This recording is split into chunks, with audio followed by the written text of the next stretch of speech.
Update. Therapy made me realize what an awful person I was to my ex, and it cost me what could have been a happy marriage.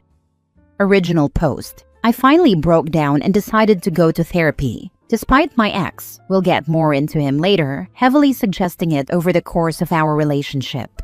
I wanted to know why I was attracted to men who mistreated me so much, but my therapist dragged me down to earth with my most recent ex. She basically laid out what I did wrong, asked why I did what I did, and described my actions as abusive, then explained how I should approach the same situation going forward.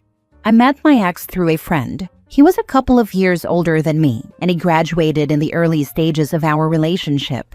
He was so caring, coming to stay with me in the library after work just to be with me, bringing me takeout during stressful study periods, and just being there. In retrospect, I treated him like garbage. After being with so many bad exes, we had a cheater, some guys who lied about wanting a relationship just to get sex, etc. I kind of compartmentalized my feelings and would often box out the offending party. During our first couple of arguments, I would box out my ex for a couple of days to cool off. He'd text a couple of times during that period to ask when I'd be ready to talk, and we would, and things would be fine. I guess because he was so great, I unconsciously held him to a much higher standard. We were supposed to watch a movie together after my exam period, but he went with his friends instead. He offered to go again with me and promised not to spoil anything so it would feel like the first time, but I ignored him for 5 days. He would text, apologizing, and I would lash out at him. I never took any accountability for my actions. It seemed like even the smallest thing I perceived as wrong resulted in me icing him out.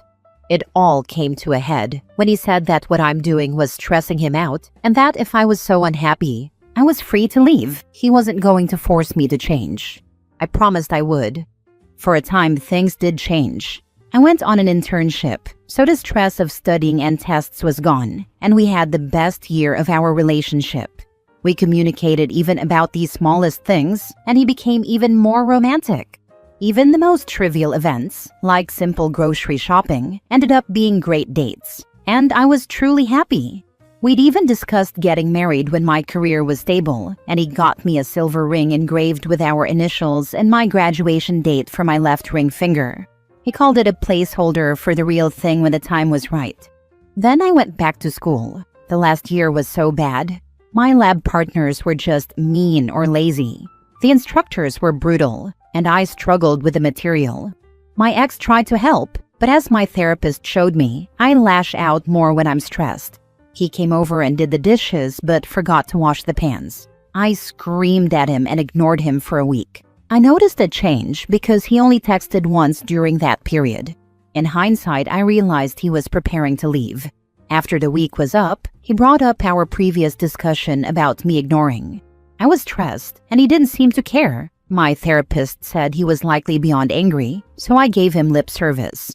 At this point during our session, my therapist was blunt and told me, "You are very lucky he didn't leave you then and there." The straw that broke his back was my birthday. He had been skimping and saving for the last 6 months or so, like going to cheaper restaurants and cutting back on nights out with his friends, swapping bar nights for takeout and video games. But I didn't think he'd skimp on my birthday. He took me to a cheaper place instead of our usual steakhouse and gave me bath bombs and a basket of my favorite snacks and chocolates. I was mad and snapped at him that he could be frugal with himself or his friends, but I thought I was more important. Time flew by and I gave him the silent treatment again for 2 weeks. He didn't text once. When I called to ask him to come over and talk, all he said was, "I made the mistake of trying to change you. You should be with someone who will take you as you are. I'm done." I fired back with, "Well, I won't wait for you to come back."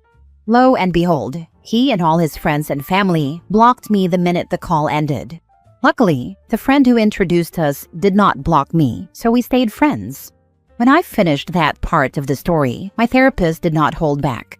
She told me that I need to work on my self-importance, be more reflective on my actions and how they impact other people, manage my disappointment better, and communicate better, like asking why he was being so frugal. I've done that and came to a horrible realization that I was awful to him. My therapist made me write a list of all the things he did for me and a list of how he wronged me and got ignored, along with the length of each period. The wrong list was longer than the good list, but the good parts seemed to outweigh the bad. Then my therapist asked if I had ever considered that I was getting mad about the small things and using my ex as a whipping boy for my disappointment and frustration. At first, I thought she didn't understand, but the more I think about it, the more it sinks in, and I feel sick. I guess my ex got his revenge. I met with a friend who introduced us. We're quite close, and I cried and vented about what I told my therapist. I asked her if I appeared to be controlling and abusive. She was silent for a minute and said, "Yes, he told us everything, and the others all dislike you for what you did." She was a little angry too, and said, "Well, you know why he was being frugal?" Then she showed me his IG, a brand new iPhone, AirPods Pro, and a few video games with the caption, "Was saving up for a ring, but guess I don't need that anymore." Dodged a bullet and got an iPhone out of the deal. It really did hurt. If I had listened to him and sought therapy sooner, maybe I would be engaged to that wonderful man. Apparently, he was planning to propose at my convocation. I just don't know what to do now. I threw all of this away. I asked my friend not to inform me of his life anymore. It just hurts to think that another girl will get to experience the happiness he brought me. I pissed away the lottery winnings because I didn't know how to control my temper. I deserve this. Now for the top comments before reading the update. I had a best friend like this. She was in an emotionally abusive home. She'd hold me to a higher standard. She would stonewall me, lash out. I got fed up and cut her out. She wanted to continue being friends, but I couldn't do it. I was losing myself. She boxed me out, as you call it, for about a month. I wasn't texting her though, and I noticed I felt more peace when she was away. I decided to make it permanent. Good for you, OP, for the therapy and learning. All the best to you going forward. I think this is a phenomenon that needs more looking into. The realization that someone's absence brings peace is one of the more sobering realizations I've ever had. Living with someone during COVID and having no time to yourself kind of masks the fact that you feel terrible. Every day is a fight, almost like fight or flight, and your body just goes into survival mode. Once that feeling is lifted, even for a little while, and you look around and realize that you aren't miserable, it's almost like your fight or flight kicks in again, but only to make sure you don't feel as miserable as you have been. I've gotten no more strength, conviction, or courage than when I was in that scenario.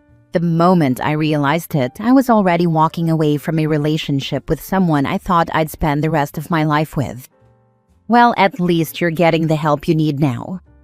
I wish I'd gotten it sooner. I don't think I'd find anybody that loving or patient again, based on my previous track record.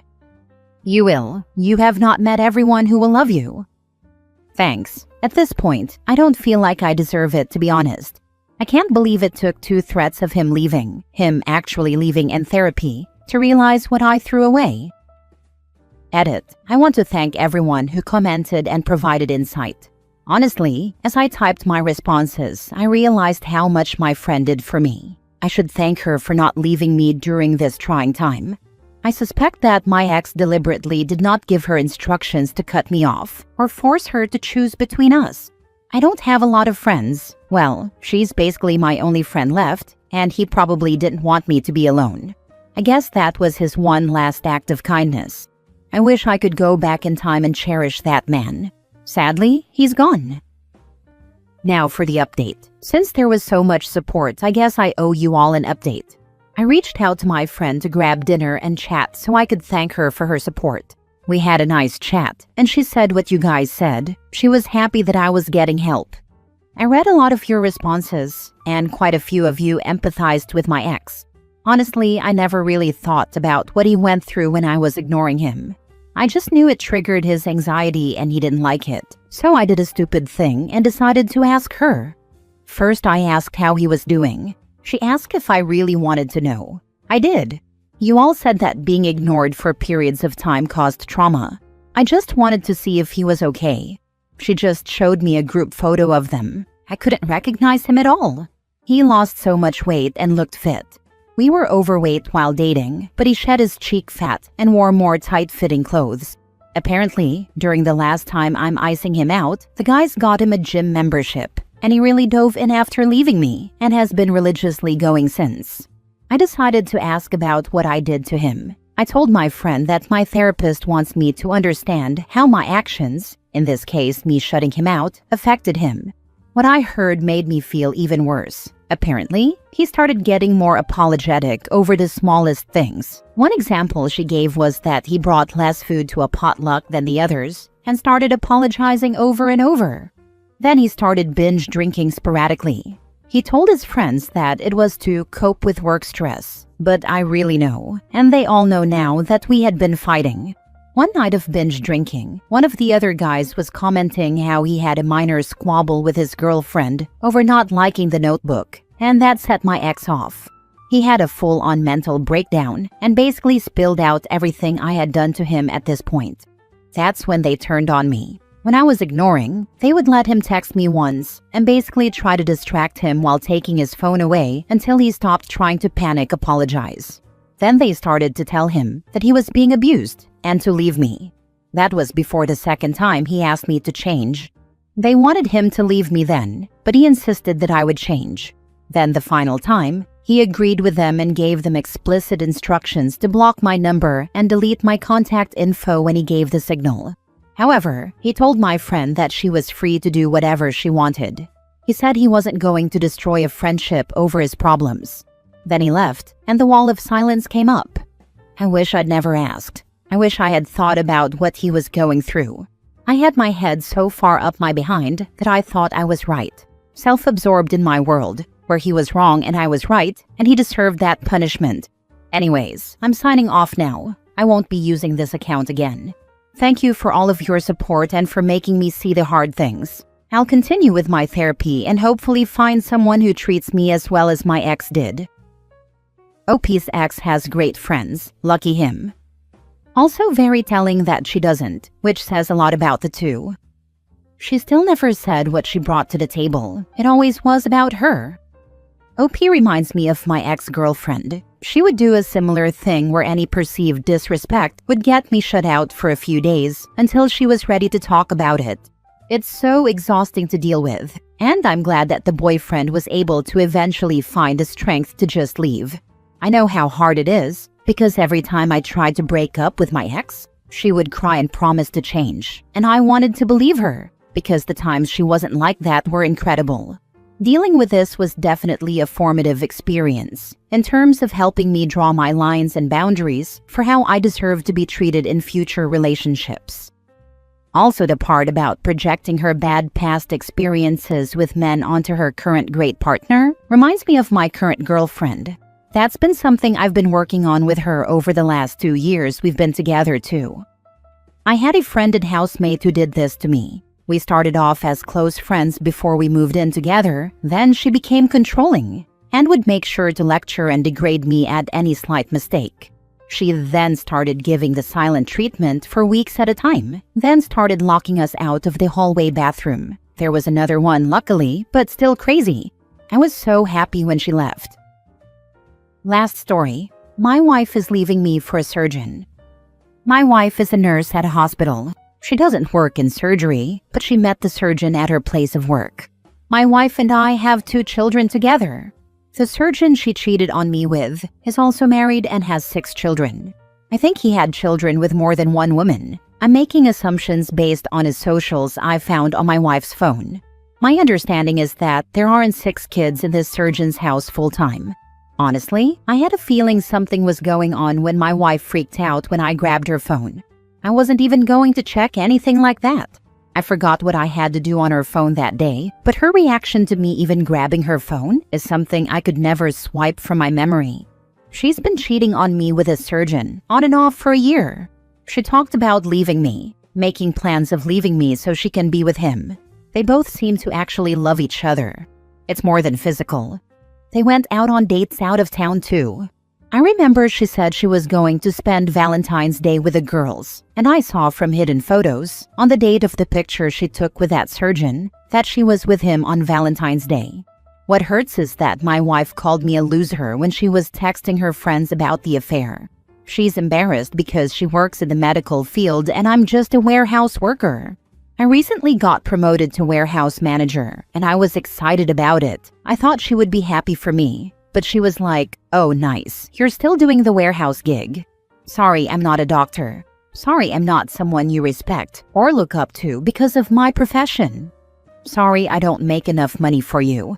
We were high school sweethearts. She used to love me when I had no job and when I had a job. She loved me when we were young. She's changed so much. She has become so resentful of my income and my job title. I've known this for a while now, but I didn't think she would cheat on me and throw away our family for this guy. She was talking about how she wouldn't take full custody from me because I'm a good dad, and then joked, "Also, I know your house is a 7-bedroom, but we would have way too many kids. It'll feel like we run a Chuck E. Cheese." Yeah, that's her exact text, word for word. God, I'm freaking hurt. Edit to add, suggestions for reporting to HR are not going to happen. They don't care. They aren't doing anything illegal and they aren't breaking any policy. This is seen as a personal issue, like a home issue. The hospital isn't firing anyone for cheating on their spouse. Unless it's sexual harassment or it's not consensual, they don't care. Now for the comments. Your wife is downgrading if she's choosing a man who had kids willy-nilly and is a cheater. His career is irrelevant. This exactly. He is going to cheat on her as well. Or his wife knows and doesn't care, as long as he keeps her in the lifestyle she has become accustomed to as a surgeon's wife. I'm almost want to bet that he doesn't divorce his wife because she'd clean him out if he does. If this is true, hopefully he doesn't tell her until after the divorce with OP is complete, so he and the kids can move on, leaving her with only a shocked Pikachu face when she realizes what it cost her, the loving family, and the life she had but definitely didn't deserve. Congratulations for getting promoted to warehouse manager. You've obviously worked hard, and a Reddit stranger is proud of you even if that horrid woman isn't. Thanks, man. I second that, OP. And on top of that, you are a great father. I'm glad your kids have you to love them as they endure their mother's foolishness. Sending you all the strength I can.